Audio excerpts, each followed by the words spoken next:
Welcome, Dr. Gross. So excited to have this conversation with you today. Michelle, I'm so happy to be here. Thanks for having me. Well, I haven't covered migraines on the show, and I would love to just start with like a fundamental understanding first and then sort of build from there because I know you experienced them as a kid. If you were to just give us a definition, what is a migraine? Yeah, Yeah. sure. So a Yes. migraine is often, let's say, mislabeled as just a headache. So typically it's more than a headache. So when you get them, they are, I mean, the majority of them is half-sided. So it's a half-sided headache, which makes them quite unique. They can be both-sided, but it's unilateral for the most part. It's moderate to severe. So that means it's so strong that you would wake up with them. For a tension type headache, you go to bed, you sleep it off, you go for a walk, but both moving and sleeping then and generally can make it worse, right? Or at least won't mitigate the problem. Moving makes it worse, I already said, and it comes with associated neurological symptoms that are lightheadedness, that are sound sensitivity, that are light sensitivity, so light sound hurts, smell sensitivity, so even smell can hurt, and to an extent, even touch can hurt. So we have all of these come together, as well as nausea and sickness. Those are two things that must be present as well. So either you're throwing up or you feel nauseated, and movement has to make it worse. And that's one distinction to, for example, a tension type headache, which is more like pressure related over all of the head. And usually you move, you drink some water that makes it better. In migraine, this won't make a difference. And then you have three phases to a migraine attack. So typically there's a premonitory phase. So that's the phase leading on to the attack. And Mm. during this, you will get symptoms like yawning, frequent urination, Mm. hunger, food cravings, mood swings. You might get lightheadedness, dizziness. Some people feel more energetic. Some people feel drained.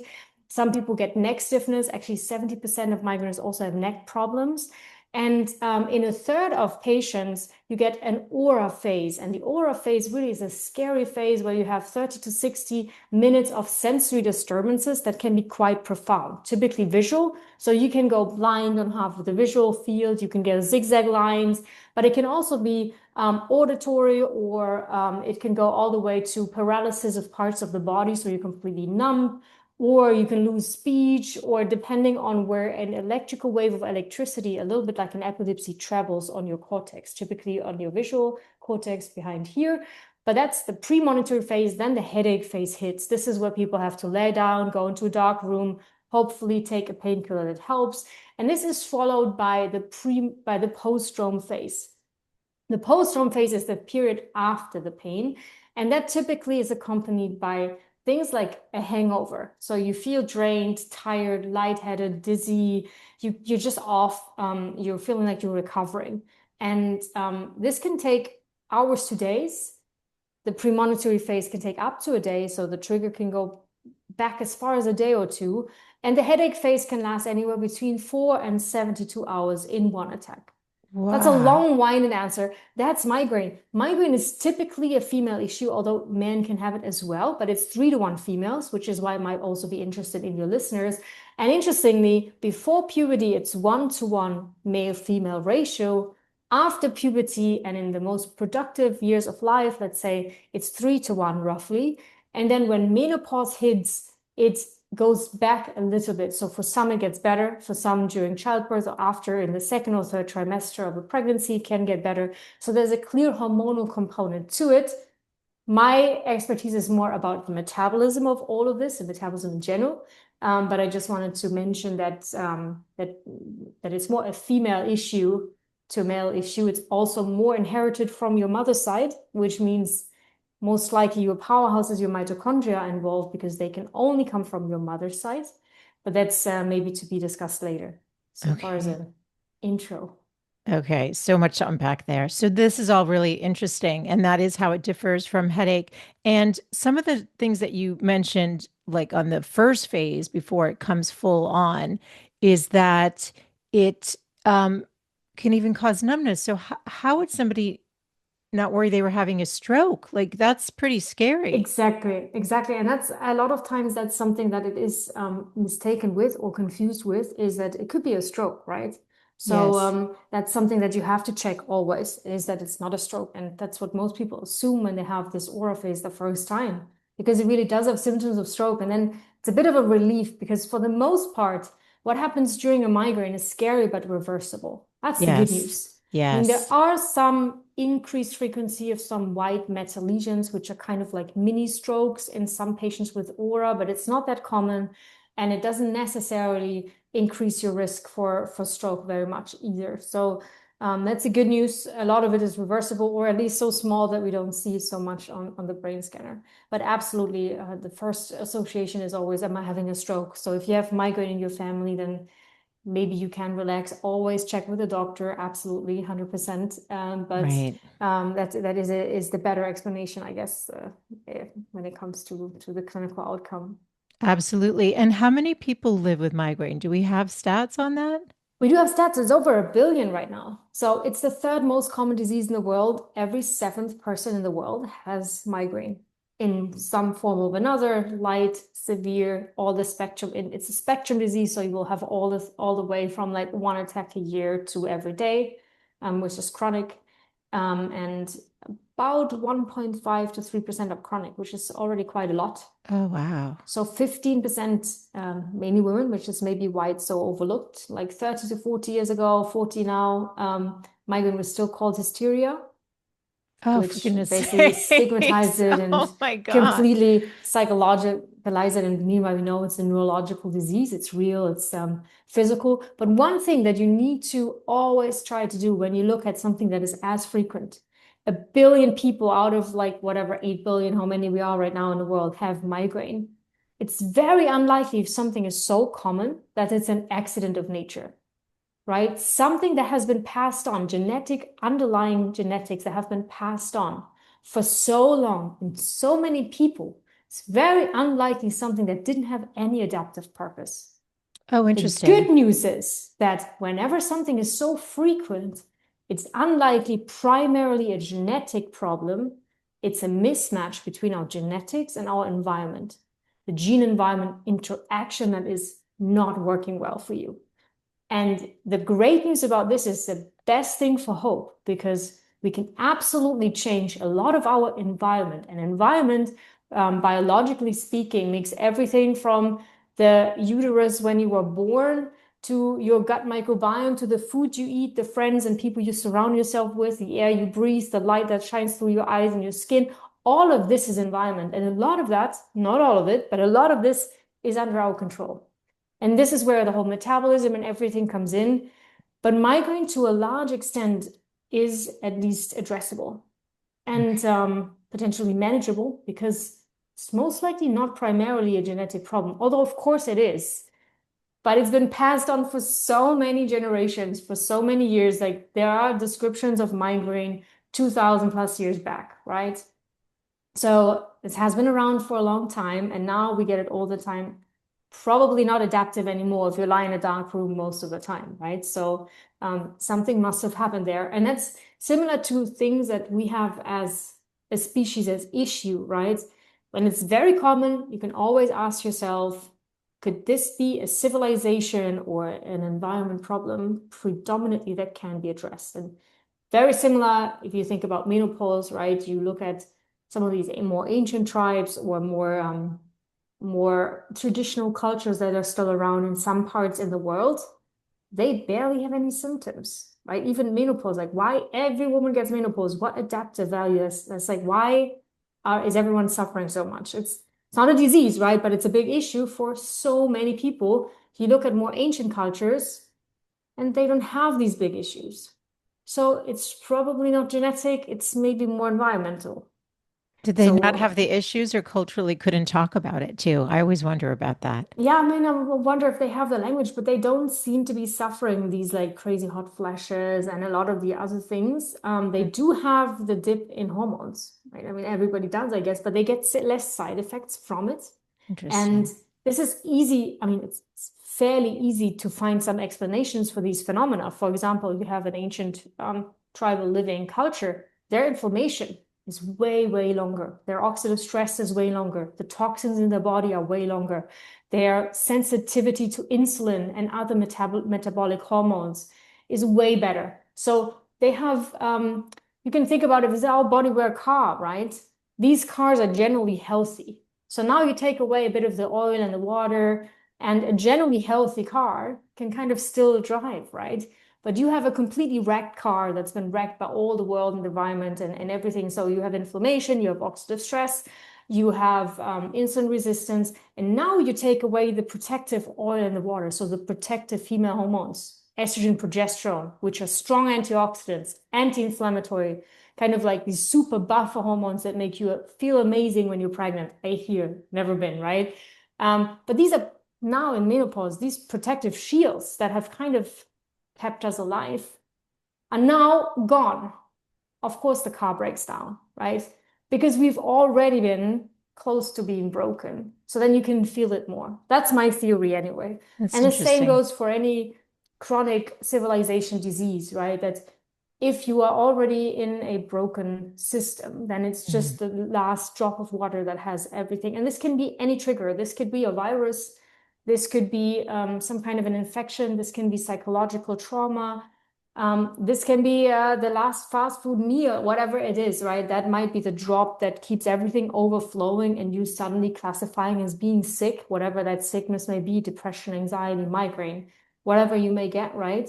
But it's been an ongoing issue that has been kind of silently under the hood, right? That has been going on for a long time, and now just the system is overflowing or can't cope anymore.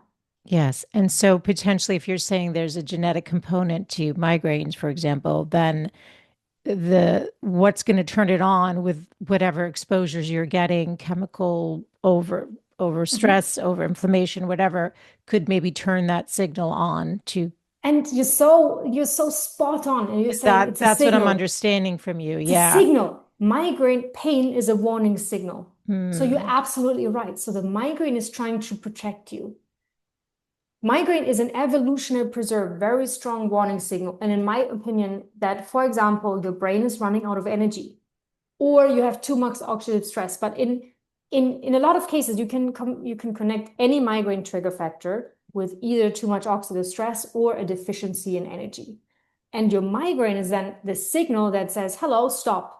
Stop everything right now. We're running out of energy. We have too much oxidative stress. It's dangerous for the organism. You need to lie down in a dark room, stop moving. So moving makes it worse. Everything sensory information, right? More light, more noise, more smell, everything makes it worse. The wrong foods make it worse, so you're sick, you don't want to eat. So the migraine forces you to adopt energy conserving behavior. It's Mm. very smart. And then it disappears when energy has been restored. So it Oh, really is a evolutionary conserved warning signal. Now, what do we do as a modern species? We turn off the fire alarm. While the fire is still burning, we use painkillers to shut off the warning signal, but the fire is still there. It's like shutting off the annoying fire alarm, which we know is very annoying.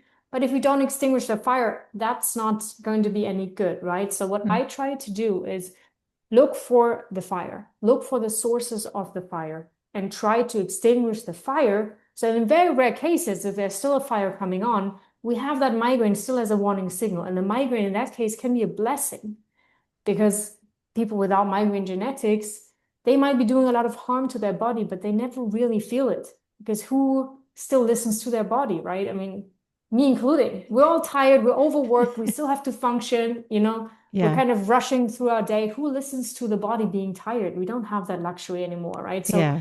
the It's migraine is the inconvenient. emergency brake. It It's becomes, inconvenient. well, it shouldn't be, but it feels inconvenient. Can you define Yeah. what is oxidative stress for Yeah, anyone that's a who's very never good heard that point. It's a term? very good Yeah. point because that's an essential term to know because oxidative stress is the primary underlying factor of aging as well. So it's what makes you age the most. Oxidative stress are so-called free radicals. And you might remember from chemical class, whenever there's unpaired electrons in a molecule, it's called a free radical. And basically, it's a bomb-like structure that makes everything explode or react with that it touches. Okay. So a free radical, that's oxidative stress, if it's oxygen-free radicals, if that bumps into your DNA, into your enzymes, into your protons, proteins, into your fats, it will react and destroy it, basically. And then you have these antioxidants that you might have heard of a lot, like antioxidants in your diet, antioxidant. And what is that really? The antioxidants are the bomb neutralizers. These are the ones that will react with that bomb before it explodes. And that's why they're so essential. Whenever you have more antioxidant capacity in your own body, either via your enzymes or other substances, then you have bombs. You're good and you can grow. So everything that makes your body grow is actually increasing oxidative stress. Everything that everyone says is healthy, sport, fasting, cold plunge, saunas, all of that is pro-oxidant. It makes more free radicals, ironically. But then it forces your body to adapt, make more bomb neutralizers, so that eventually, if you're not really sick, you can grow. Now, the problem with somebody like migraine, fasting, exercise, sauna are all potent migraine triggers. Because in order for you to grow, that whatever stimulus is not supposed to kill you. So you only get stronger if it's not killing you. If you're not in the so-called, and now this is the last technical term, I promise. If you're not in your hormetic window, the hormetic window is the window of growth. And that window is very different in size, depending on the load of your body, your genetics, your preconditions, your general function on a given day. So for some, the hormetic window might be huge. These are your super athletes, people that need very little sleep. You can throw a lot of exercise at them and a cold plunge and sauna, and they fast it and they adapt and they feel great. Then you have your chronic migraine patient. They already have too much oxidative stress just from getting up in the morning, right? Now you try to make them exercise because it's good for everyone, or you make them fast because it's so healthy for everyone. And they even have even more oxidative stress and they're chronically in a migraine. So this needs to be adapted. And that's one thing I always try to say, listen to your body, it knows best. If you get a migraine from all of these things that are deemed to be healthy for everyone, you have to question it. I didn't. I forced myself to go jogging every day and it was causing a migraine every day. And I didn't want to believe it because sport is good for everyone. So it's always delayed, so it's hard to monitor. So oxidative stress are the free radicals that will destroy everything. They are needed as a signaling molecule in small quantities. In a way, if you catch it, it's good because it can make you grow. It's also your primary defense against bacteria and virus. So this is why, for example, an infection can make people sick in the end because we're trying to destroy the virus, but we're also destroying ourselves in a way, right? So long COVID destroys our bacteria, destroys our mitochondria in some sense, right? Again, energy metabolism. Long COVID has a very clear link with migraine because the body's trying to protect you, but it also produces bombs that can harm yourself as the organism, right? And lastly, hormetic window. So always try to stay in that and listen to your body, no matter what anybody else says. Yeah, listen to your body. And hormetics being good stress, the good stressors. Yeah, but it's so individual, right? So you can't say I'm just defining the term for somebody who's not heard it. So hormetic being hormesis is the window of adaptation. Okay. Let's say, right? Healthy adaptation to, you can say good stress, but whether it's good or bad stress is a complete dose, it's individual dose function, right? Yeah. So it's always to say good stress because then you think, well, sport is good stress and sauna is good stress. Well, no, it's absolutely the same on a cellular level. It's the same stress as a virus, let's say, almost. I'm exaggerating here, right? But the free radicals are the same. Whether it's good or bad stress is only whether it's in a dose that you can react to. Okay. So your hormetic window is just, it's knowing yourself enough to know what's fueling you versus harm, like maybe triggering that negative it's the signal. window of stress that your body can grow to or your body can adapt to. So it's basically the window of growth, of potential growth, or the window of potential stress you can accept. And for some, literally, like if you have ME/CFS patients, very, very mitochondrial damaged people, for them, the window, like getting up in the morning, is outside of their window. So they can never grow, right? Because it's already too much energy. It's almost hard to take in, right? Or long COVID patients that can no longer walk, right? They're basically always outside of their window. Now, if you have a generally fit person that now comes into their menopause, the window may also shrink because now she has lost protective factors of estrogen, progesterone, right? So the window can even adapt according to different life phases. The window will change whether you have slept well or not. So Yes. after a short night's sleep or very stressful night or evening or whatever, your window for growth is much smaller. So you have to take that into account if you are doing exercise the next day, right? Your window to adapt to the same amount of exercise as yesterday is different. So you have to adapt your training. And for people that want to exercise during a month, right, might be interesting for your listeners is your hormetic window will change according to where you are in the circle, right? Yeah. So close to ovulation, some may feel like superwoman or in the first half of the month, and they might have a much larger hormetic window versus in the second half of the months where you might have to do lighter forms of exercise to grow and not crash. Yeah. Now, Dr. Elena, it's interesting because there's so much I want to unpack here, but you said you didn't specifically study the hormonal effects, but No. I do want to just ask because it is interesting. In menopause, like I started getting headaches around my menstrual Hmm. cycle when I was Hmm. getting it. So I'm in perimenopause. I never had that. My doctor's like, oh, that's very common, take whatever, Excedrin, migraine or whatever. Um, Thankfully, that didn't last for me, but obviously it was Hmm. because of hormonal shifts. I know, like you Hmm. mentioned, some women during pregnancy or during their menstrual cycle. So, and the fact that it affects 3 to 1 once you Hmm. hit puberty, that tells you it has something to do with hormones. So, what can you just maybe just help us understand if you from what you do know? Yeah, and it's a very complex issue. Where it becomes really difficult to explain is when you get a migraine around ovulation, where estrogen and progesterone are naturally high. And what is important to understand is estrogen and progesterone in general are so much more than just reproductive hormones. They are really strong antioxidants. They're the bomb catchers, right? They are influencing metabolism. Metabolism is how we turn what we eat into energy. And we need energy for every thought, for every action, for everything we do in the body, even viral defenses, we need energy, right? So if you have high or enough and a good balance between estrogen, progesterone, and your female hormones, you will also be more efficient in metabolism. You will Yeah. be more insulin sensitive, right? So these are miraculous, wonderful substances. And even males have estrogen around, right? So everyone needs these hormones. We need testosterone as well, right? So this is an overlooked factor. Females need to test testosterone also.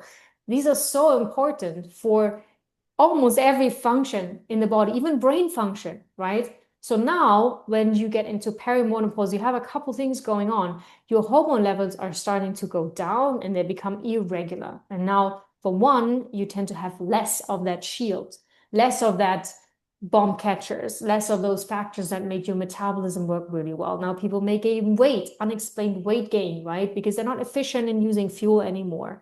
And you get all sorts of issues when they're down. And then the other thing is you can also get an imbalance. Now, everything in your body needs to be in a physiological and an ideal range. Too little is bad. Too much of a good thing is also turning bad at some point, right? So this is Yes. when I think when people are this estrogen dominance, right, they can also have migraine around their ovulation when some of the balance is broken, or if it's not balanced, it can also be bad. But Yes. this is where I've heard so many times if you use bioidentical hormone replacement starting in perimenopause, who tells you you have to wait 12 months until you've had your last period and like suffer through all of these symptoms? To me, that's sorry, BS. So once you start perimenopause, your levels are getting up out of whack and you feel it. You start getting headaches. Headaches is a warning, right? Your body's telling you, hey, I'm lacking something. This isn't good. Oxidative Mm, stress is too much. And you still have your receptors around because you're only just decreasing your levels. This is the time with a specialist to have a good bioidentic hormone replacement plan and see how you feel, right? yeah. Because yes, it is hormones, but not necessarily because reproductive hormones are lacking, but because these so-called reproductive hormones are such a powerful force in the body and so necessary for your brain function, for the way you make energy, for your immune system, for so many things. And there's probably more things we'll discover as science moves on. Yeah, this is so good. Now I understand you, when you were a teen, started getting migraines. So you were young when you, Absolutely. and they Mhm. were debilitating. Can you take us into what happened to you and then how that informed the work that you do today? Yeah, so actually now looking back, it's a bit of a sad story and it leads us back to hormones actually, but how it shouldn't be done.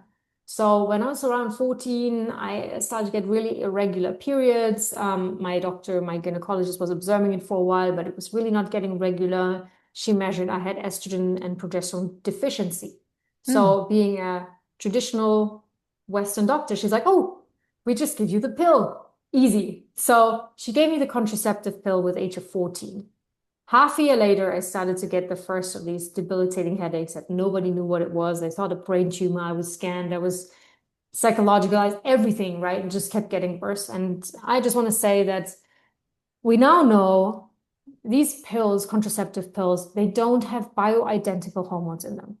They have synthetic versions of that hormone that may bind to the same receptors, but most likely do not fulfill all of the functions of our natural versions of the hormones. But what they do is via negative feedback, stop the production of our own hormones. interesting. So I was even more deficient. Oh, With wow. 25 years, I had my Oh, first no. stress fracture. My bones were breaking for no reason. I was jumping down the stairs, my foot was broken because it takes those vital 10 years where you put, for example, enough calcium in your bones to make strong bones. You don't have enough Yes. estrogen, you will not have strong bones. This is how you see how they are important for everything in your body. Now you give Wow. synthetic stuff, you do that. There's so many downsides to very long contraceptive pill use. And at the time, nobody told you anything about any side Nobody effects. knew, I don't think. They didn't study it. I'm sure, I'm not sure they do or didn't. I don't know. I mean, for sure, your standard gynecologist in a village didn't know. She didn't mean to do bad. That was just a terrible idea. So this is also what triggered my migraines. And we now Mm. even know you give a contraceptive pill, it raises oxidative stress in young women by 50%. Suddenly you have 50% more of those bombs around. And then all the life stressors and your changing body come on top of that. So that's just the bucket overflowing. And then mitochondrial damage. So the powers of the cells have been around in my family. And my grandma had migraine. So that She all made did. sense. Yeah, so it does run in families. It comes from the mother's side. So this does make sense. But maybe in the right environment, I think I would have probably never gotten them. And now I rarely have them anymore. But that was the start. And then, yeah, eventually it only got worse. I took antidepressant medication, anticonvulsant medication just to pass my degree. In Oxford, it wasn't easy at all. And eventually I had chronic migraine. So 20 plus days of migraine a Mm. month. And I did not know where to go with that pain anymore. I did not know. I mean, pain in the brain, you cannot ignore it. I knew I would never lead a normal life or just do a normal job. Wasn't able to, right? So I applied for neuroscience. I was very lucky to be taken in and thought maybe I can do some research with my life and maybe I can find out more about what migraines are because even at the time, nobody could tell me why are they happening, what is Yeah. going on. Yeah. And it was just not satisfactory to be there and take these anticonvulsant drugs. And I remember sitting at the coffee with my best friend and I had no idea what her name was. Oh, Like for 2 days, I had no idea. I was getting dementia. why? Oh, your That's brain this was like common. It's just common side frozen effect of this Topamax is you kind of get dementia. You lose from all the the words medicine. from the medicine. You lose the words. You forget where you are. I remember I nearly burned the college down. I literally put on potatoes and thought I was gonna have lunch. Went into my room, forgot I'd done that. Thought I'd go for a walk. I come back and it's like smoke everywhere. I'd managed to like nearly burn the college down with potatoes that were boiling in water. So this is for how long I forgot that I put out potatoes. This is when I was like, this cannot be my life anymore, right? This is getting dangerous. You just forget everything. It's really like dementia. And I was 24. Oh, wow. So yeah, no, and that's when I got off these drugs and I was like, okay, fair enough, I can't do it anymore. And I stumbled, eventually I was already doing research on migraine, which was very gratifying, I guess. And I got to know other chronic migraine patients that we were scanning um, for for a neuroimaging study and chronic migraine patients. And I remember one day the scanner broke down and one patient came back, chronic migraine patient, and she walked into the room and she was looking like a completely different person. I almost didn't recognize her. She was walking upright, she was smiling, she'd lost weight. Kind of see these like very chronic patients, they almost crawl into the lab. You can Mm. see once you know, you can see they're in real pain. Yeah. She looked amazing. I asked her, what did you do the last 2 weeks? And she told me, well, I don't know, I've been fasting and I've had red wine every night and I haven't had a single migraine attack. And I thought this, at the time, I already thought, okay, migraine could be an energy deficit in the brain, but now she had me eaten. That didn't make any sense. And finally, I was procrastinating. I'm a very good procrastinator in the library. And for my second master's thesis, and I was flicking through a Nature magazine, and that must have been fate because I've never ever after looked at a physical Nature magazine that had an epilepsy special in there. And epilepsy and migraine are genetically related. And it was talking about the oldest treatment for epilepsy, which is a fasting mimicking diet. So they figured out 150 plus years ago, if you are fasting, if you're depriving these epilepsy patients of food, eventually their seizures will cease, stop, or get drastically reduced. Now, you cannot do this forever, correct? So they try to imitate this fasting state in a diet. And that is what, if it's correctly done, is referred to today as a ketogenic diet. Okay. Imitate fasting. Now, what happens? And I read upon the mechanisms, and now all the puzzle pieces fell together. That patient of mine, which basically also, I have to admit that after the scan, we gave them cookies because we always did as a thank you after the scanning. She had the worst migraine again that same night. So we gave her migraine. I have to admit it, and I'm very sorry. I'm not zero chance that she will ever listen, but I'm sorry. And now I understood that this patient's brain, when she was fasting, even though she didn't put any calories into her mouth, her brain was fed for the first time in her life since birth. Because what you find in migraine and a lot of other states is that glucose as a primary fuel isn't ideal or optimal. And there is another fuel source that the brain can use because the brain is very picky eater. It really doesn't eat a lot of fuel sources. It's protected by the blood-brain barrier, so large fats, so proteins can't get in. So it really can only feast off three molecules: glucose, Yes. lactate, which is around when you do sports, Mm. so not around much with patients, or these so-called ketone bodies, these small fatty acids. And the brain also cannot store energy at all, pretty much, because it's protected by the skull. There's no way to expand, there's no space, right? So it doesn't let in a lot of molecules, it can't store energy, but it's the most energy hungry organ of the body. So whenever there's an energy shortage, the brain suffers first. Now we have this patient, and finally, her liver, in fasting, the liver makes that alternative energy source for the brain, these ketone bodies instead of glucose. Finally, her brain was fed for the first time. And what I realized in that moment is we can eat and access an abundance of calories. We can literally be fat and our brain can starve at the same time. Excess calories does not equal energy in the cells. And this is also why obesity isn't a willpower problem. Because you are constantly eating, but your brain is hungry. The brain signals satiety. If the brain doesn't get enough energy, you will always have that urge to eat. Fueling the brain adequately is essential for so many different things, especially migraines. So I knew the state of ketosis was admirable to reach. Oxford said, way too risky, you can't do that study here. There's like zero evidence this will work on migraines. So this is how I ended up in Switzerland, where I'm right now. Tiny university in Basel said that you can do that here as a pilot project.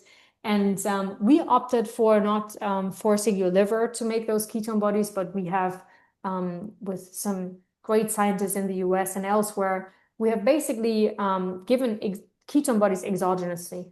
I eventually founded a startup and I'm trying to do myself. So here we are today, a few years later. I have a PhD on the topic.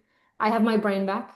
I went Tell us literally how from you got your twisted. brain back, though. So, did you do Yeah, so ketosis, a I keto started as diet? a diet and Yeah. it was horrible because there was very little knowledge there. So I remember the first time I was fasting, I thought I was going to die from migraine. It doesn't it Eventually, need a doctor's oversight usually, especially if you're doing an extended period of time probably, beyond like 30 days, probably, I've I read, would be, because you can do some yeah. harm. Yes, Yeah. exactly. And especially if you have fat, like I was very lucky that at the time I didn't have so much toxins in my fat stores. Now I cannot fast anymore because I ate a lot of fish then. I did a lot of other things wrong. So a lot of toxins accumulated, lead water in Oxford, probably lead pipes. So I have a lot of toxins in myself. I cannot really fast anymore. At the time, it was still okay-ish. But yes, absolutely. I wouldn't recommend a prolonged fast on your own at all. I didn't know it. I didn't know nothing at the time. Of I only course. knew that a doctor has never helped me ever, You were that looking for a far, solution. You right? were desperate, it sounded Yeah, I like. was desperate. And I Yeah. remember in Oxford, you try NHS, you try to see a neurologist, and I was like so scared I would fail my exams and everything. Terrible chronic migraine. Like, yeah, we might have an appointment for you in 3 months. And I was like, 3 months, right? I've failed my exams by then. It's like impossible. Yeah. So, and then I think it's getting better now. We have functional medicine. I didn't even know at the time what functional medicine is, right? So I could have at least searched for the right people. I think you can get help with fasting, and there's more and more expert out there, and more resources like your podcast, other podcasts. That really wasn't a thing at the time, right? The ketogenic diet wasn't a thing. There was very little information. Eventually, I did get into ketosis, I think, because you couldn't even measure, right? So there wasn't even anything to measure back then. So I did and my migraine did get better, and my brain started to slow down, and it felt quite amazing. I remember it was like almost like a crystal clear Swiss mountain lake when the migraines finally ceased. The rest of my body wasn't feeling so well. You have probably I was electrolyte, I was vitamin deficient, everything deficient, and I wasn't doing it correctly. So then I was already looking into actually exogenous versions. So I haven't done the super strict ketogenic diet for very long. I got from the first person that synthesized exogenous ketones, Patrick Arnold, a hero in the US who is much forgotten about, but I'll never forget. He gave me the first versions, and then I tried that on myself. And I tried like a low glycemic index. I would cycle with carbs and experiment. And it's been a long road. I've done some heavy metal detoxification because that's an issue I personally have as well for my mitochondria. I changed my lifestyle around quite a bit. I was always fat phobic because I thought fat is bad for you because that's what we were told. So I thought I'm sick, so let's exclude more fat and put more carbs in, which was exactly the wrong way around. I introduced more meat. I was barely eating any meat. So meats and sadly fish. Fish is toxic, but that came back, and then I learned about blue lights, and that blue light glasses can be a very good idea on migraine. And slowly and surely, I also adapted my lifestyle to be a bit more healthy. Yes. Always working too much. I did live on a big street, but within reason, right? Started filtering water and some of these things. So this is how I got now almost out of migraine. It still can come when I take a wrong supplement or when I really don't sleep well and I'm stressed and I might have had some alcohol, whatever. Then I still get them, but then it's okay because then my body's like, look, you're overdoing it again. Hello, listen. And then it's fine. So I have between 0 and 1 migraine attacks or days a month.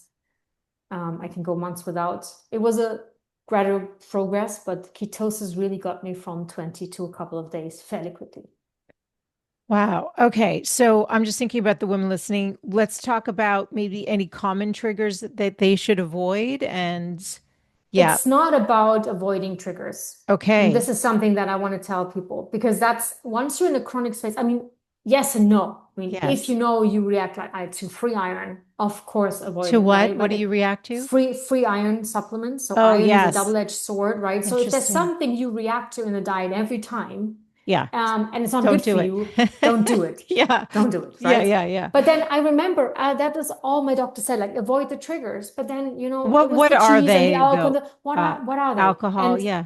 and I mean, yes, maybe, but the problem is if your bucket is full, right, then any kind of a trigger will make it overflow eventually. The problem is not the water drops that come on the full bucket. The problem is the bucket is full. We have to empty the bucket, I see.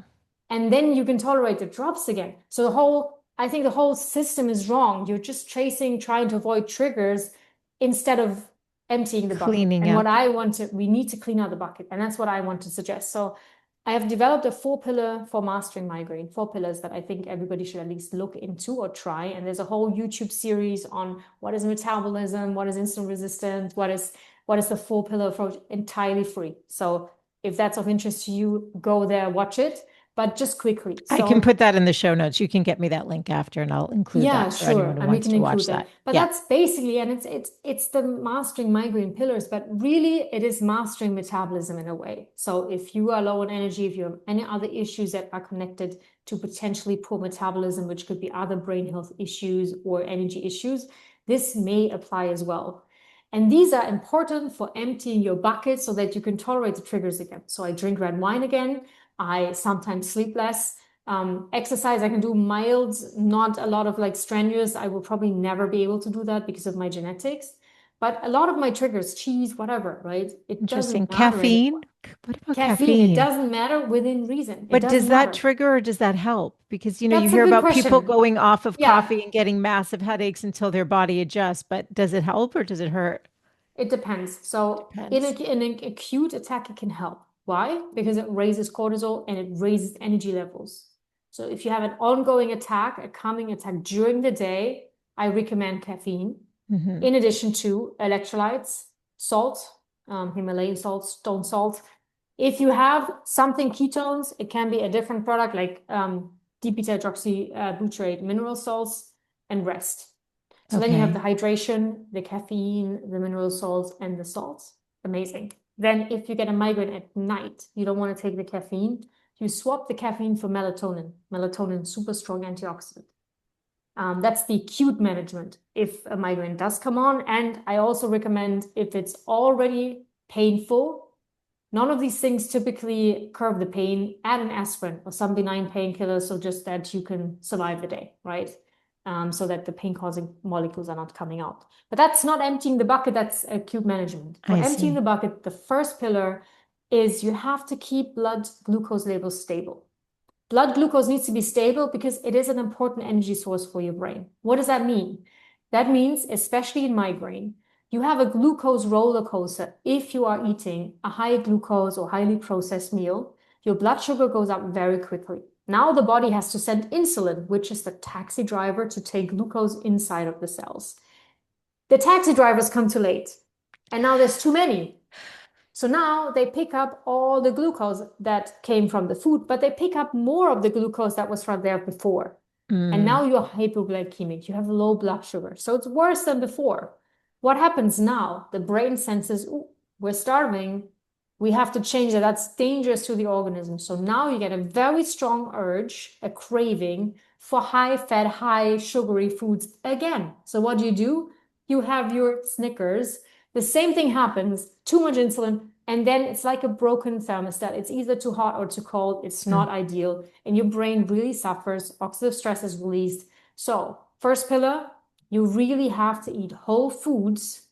You have to eat fats and proteins and not carbs in isolation. And low GI if possible. For many, that's already fine. Low GI meaning you don't have foods that release glucose very quickly, like a Mm. cake, a ice cream, or you just make healthy versions of them with some stevia or some other sorts of sweetness, right? And Okay. the other thing is, pillar one, if you want to keep your blood sugar stable, this is also stress management and sleep management.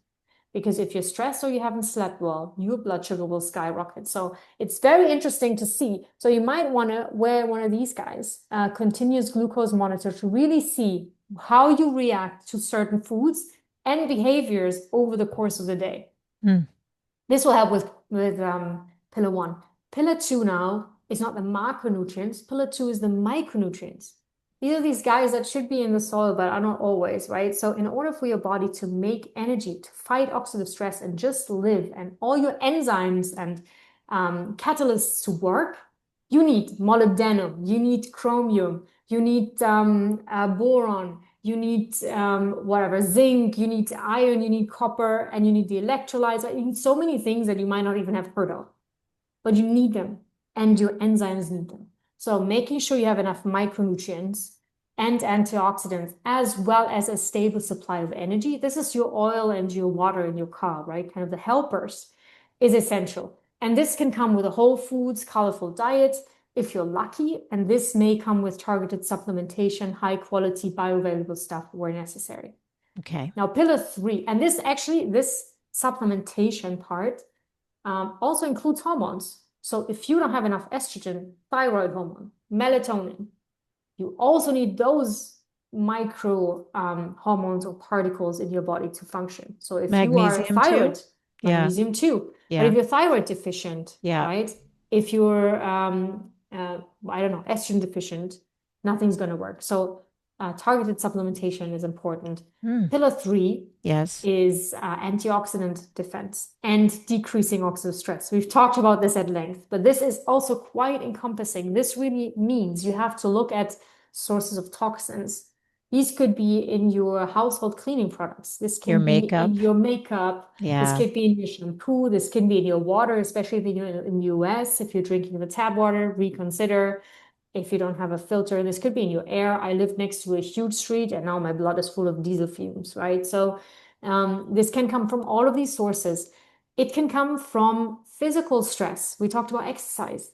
Overtraining is oxidative stress. And third, often overlooked, also super important, it can also come from psychological stress. So Yes. if you constantly have people that take energy, if you're constantly saying yes to everything, but you can't really, if you have stress at work, if you have an unhealthy relationship, if you have childhood trauma, all of these things increase oxidative stress and they damage your powerhouses of the cells. So in order to reduce oxidative stress, we have to take care of all of these issues. Plus, we want to increase our own antioxidant defense. And this can be with thiol-containing sulfurous vegetables, for example. This could Mm. again be with supplements like CoQ10, maybe astaxanthin. There's other antioxidants out there. Yeah, that's pillar three. And now pillar four, finally, is adding that alternative energy source for the brain if all of these haven't helped yet. And this is about ketosis. Now, this can be done with a ketogenic diet where you really decrease all of your carb-containing vegetables and cut out fruit and all of that to get in a state of ketosis if your liver and your body can cope with that and do it yourself. If not, this can also partially at least happen via exogenous forms of these so-called ketone bodies. And that just gives your brain an alternative energy source that is insulin independent. It doesn't need a taxi driver.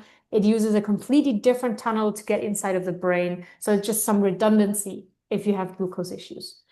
These are the four pillars. I know that was very brief, but they are online. We have a free white paper that talks about everything as well, like a migraine guide where you can just have a look into those as well and then see if some of that could be helpful for you personally. No, I think this is fantastic. It's never too late to start living, and I have my life back, and I'm forever grateful. And I'm trying to pass on some of what I learned in the book or YouTube or otherwise or through podcasts with you. Is of course always good to consult with a doctor if you have one. Find a functional migraine or a functional medicine specialist who is willing to embark on this journey with you, who's willing to take some extra labs that are maybe not the standard for but maybe looking into micronutrients, antioxidant defense. But if not, right, there's quite a few things that you can do on your own or with a nutritionist. So you're not alone. There's a lot of support groups. We have a support Facebook group where you can ask all your Yeah, tell questions. us where people can find you online, Dr. Gross. Yeah, so I'm Dr. Elena Gross, the name that's spelled here on everywhere, I think. I even have X. I don't look into it so much, but Instagram, Facebook, I think TikTok, LinkedIn for sure. I have my own Website? website, yeah, Yes. drelenagross.com, where you can also find the YouTube videos, where you can find the migraine mastering guide to download in German and English, whichever you prefer. Hopefully soon a book. And then for the brand, it's at Brain Ritual on all channels. And you can also just email us at info@brainritual if you have any questions. There's a few more people than just me answering your questions you may have around migraine or anything else, really. So we're all there to help, all with the same mission, fueling more brains to help mitigate some of those terrible issues. Thank you. I've loved this conversation, and all of everything you've referenced will be on the show notes page, ladies. So there'll be a direct link to Dr. Gross's Perfect. website and her social and the YouTube channel, so you can dive in more and get connected. And thank you. I Yes. know that you're in Switzerland and you haven't even had dinner, and it's almost eight Yeah. o'clock there. So we're That's gonna. true. That's true. And as a last note, listen to your body. Your body knows best, right? And it's trying to protect you, even if it feels terrible. Pain is there to protect you. Pain is a warning signal. try to love your migraine eventually if you can. It's your friend. It's a firefighter, not the fire. Oh, I love that. What a beautiful place to end. Thank you so much. This has been such a pleasure. I've loved connecting with you today, and I'm so happy to hear that you've found relief and you are committed to helping others do the same. Thank you so much, Michelle. It's been a great pleasure. Thank you for helping us spread the word and all you do. It means a Thank, lot. oh, thank you.